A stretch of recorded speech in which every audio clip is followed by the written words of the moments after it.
everyone, and welcome to Chapter 2 Club's Smart Woman's Guide to Breakups and Everything After. Today I'm here with Jackie Mazur, a certified financial planner and a certified divorce financial analyst. And we're going to be talking about the importance of knowing what assets you have. Hey, Jackie. Hi, thanks for having me today. Thanks for being here. Of course.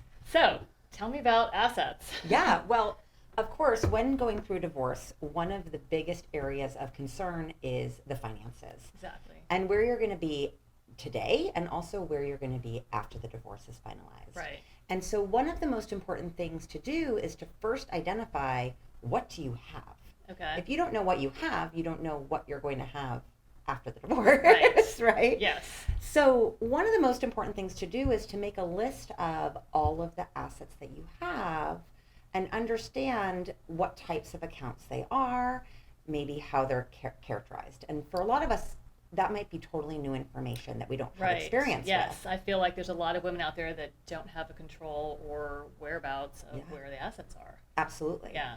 So a couple of key types of accounts that you might want to look for are retirement accounts. Mm-hmm. That's one area of accounts that you're going to have. You might have 401k plans from your current job, your husband's current job, from old employers, different places. So one thing that you should look to do is track down where all of your accounts are that are retirement accounts. Okay. Now, some of that you're not going to know up front. Right. You're not going to necessarily have that information.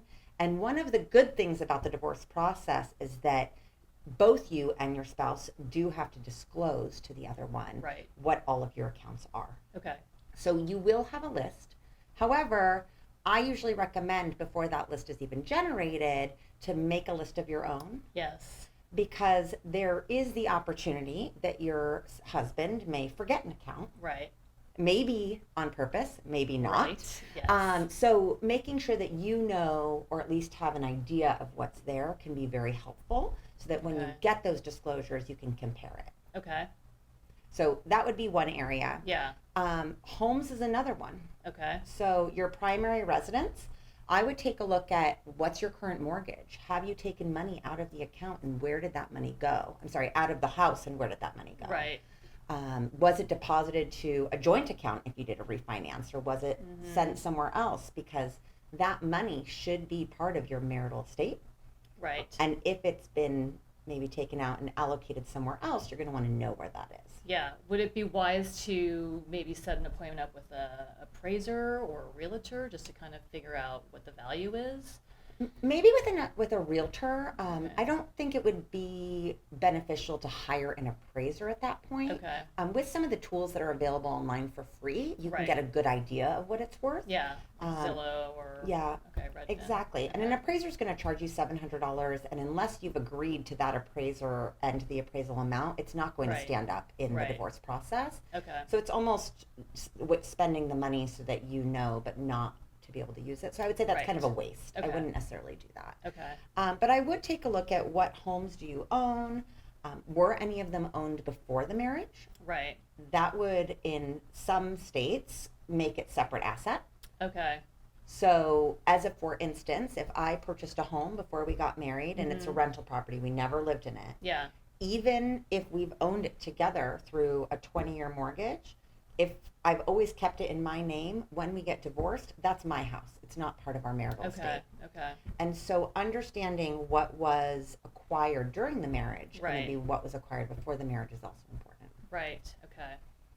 Yeah. Great. So I would take a few minutes and just make a list of what you know. Mm-hmm. The other thing that I highly, highly encourage you to do is if there's money in a safe or jewelry or things that are actual assets, don't just write them down, take a picture of them. Oh, that's a really good idea. I've had clients who knew that there was money in a safe in their house. Right. When the time for the divorce came, the other spouse denied that there was money in the safe. Uh-huh. They went to open it and the money was gone and they had no proof that it was there. So time-stamped picture showing that certain assets are there. And the tricky thing about divorce is you may totally trust your spouse, but when it comes down to it, people do funky things that you would never expect. Absolutely. So even if it feels silly to take that step, I would say just do it. Yeah. keep it in your back. You never have to tell them that you did it. You don't have to Right. send this picture to anybody, but if you need it, you're going to be really glad you have it. Yeah, it's totally better to be prepared and organized, and just better be safe than sorry, you know? Absolutely. Right? Yeah. You just never know what's going to happen. So. Yeah. So retirement accounts, checking accounts, savings accounts, investment accounts. If your spouse has stock through his company, or if you do, that's going to be another Okay. item that you're going to want to list. Real property, houses, Yeah, okay. boats, cars, things like that. And again, you don't have to think of everything because Right. there's that disclosure requirement. Your spouse will tell you what you have. Yes. It's just always good to make sure you're both on the same page. Absolutely. Yeah. Thank you so much. This was very useful. I Oh, really good. appreciate it. Of course. Thank you. We'll see you next time.